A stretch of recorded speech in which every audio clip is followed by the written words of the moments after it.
Assalamualaikum warahmatullahi wabarakatuh. Perkenalkan, nama saya Diana Febrianti dari kelas 11 APL 1. Tujuan dibuatnya video pembelajaran ini adalah untuk memenuhi tugas penilaian tengah semester mata pelajaran analisis kimia instrumen. Materi yang akan kita bahas adalah analisis potensiometri. Potensiometri adalah pengukuran analitik kimia berdasarkan perubahan potensial atau jumlah elektron dari elektroda untuk mengetahui konsentrasi suatu analitik atau larutan yang diuji. Prinsip kerja potensiometri. Potensiometri menyangkut perbedaan potensi antara suatu elektroda indikator dan elektroda pembanding.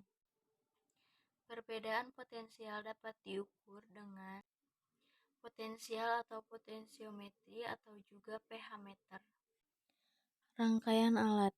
Yang pertama ada elektroda pembanding, yaitu elektroda yang memiliki potensial elektroda yang stabil dan diketahui stabilitas potensial elektroda yang tinggi biasanya dicapai dengan menggunakan sistem redoks dengan konsentrasi yang konstan untuk setiap senyawa yang terlibat dalam reaksi redoks. Yang kedua ada alat ukur potensial atau titrator. Bagian tengah ada voltmeter dan bagian samping kanan ada katoda yang bermuatan positif yaitu reduksi dan bagian kiri ada anoda yang bermuatan negatif yaitu oksidasi. Reduksi artinya menerima biloxnya turun dan oksidasi artinya melepaskan bilox naik. Yang ketiga ada elektroda indikator. Adalah salah satu dari elektroda yang responnya berubah sesuai dengan perubahan analit dan banyak jenis elektroda indikator yang dapat digunakan untuk menentukan titik akhir titrasi potensiometri. Di sini saya akan menjelaskan mengenai pembakuan larutan KOH dengan metode potensiometri. Tujuannya yaitu untuk menentukan konsentrasi larutan KOH dengan metode potensiometri dan menentukan titik ekivalen secara potensiometri.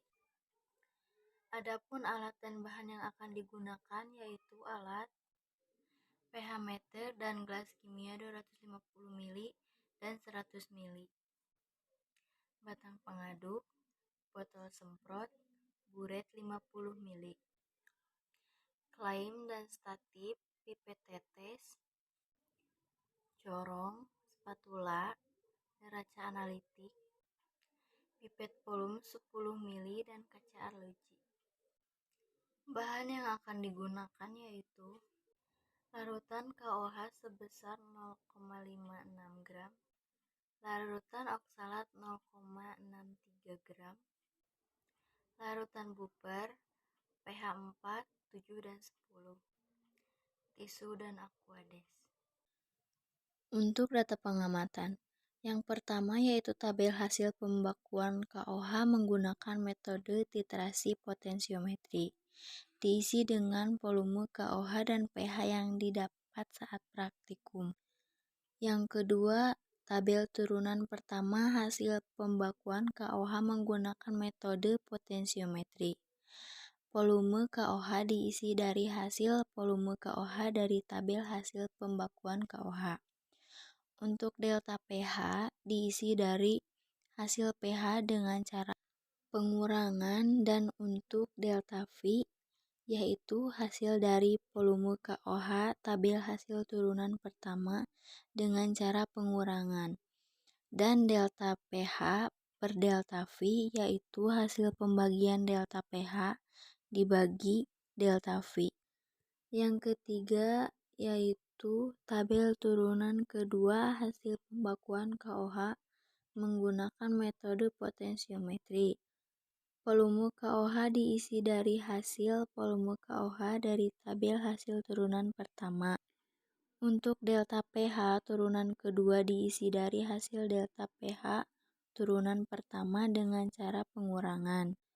Untuk delta pH turunan kedua yaitu hasil dari volume KOH, tabel hasil turunan kedua dengan cara pengurangan.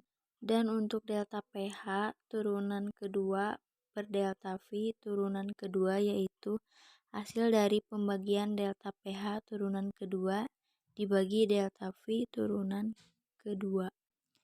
Pembahasan. Larutan standar sekunder KOH distandarisasi menggunakan larutan standar primer yaitu asam oksalat 0,1 N. Dari grafik, pH larutan relatif stabil sehingga penambahan 42 mili KOH. Kemudian terjadi lonjakan pH setelah penambahan 43 mili KOH.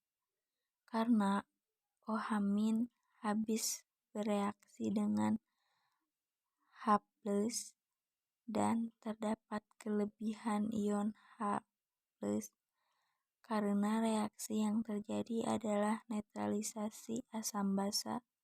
Adapun reaksinya adalah sebagai berikut. KOH tambah C2H2O4 sama dengan H2O K2C2O4. Kesimpulan, melakukan kalibrasi pH meter yang bertujuan untuk mengukur kadar pH pada larutan asam oksalat yang dititrasi dengan KOH sampai terjadi lonjakan pH. Dengan konsentrasi KOH 0,1 m dan asam oksalat 0,05 m karena asam oksalat memiliki dua ekivalen.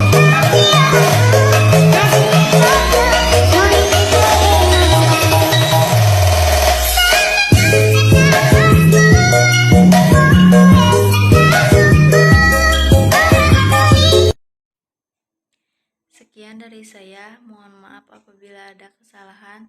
Wassalamualaikum warahmatullahi wabarakatuh.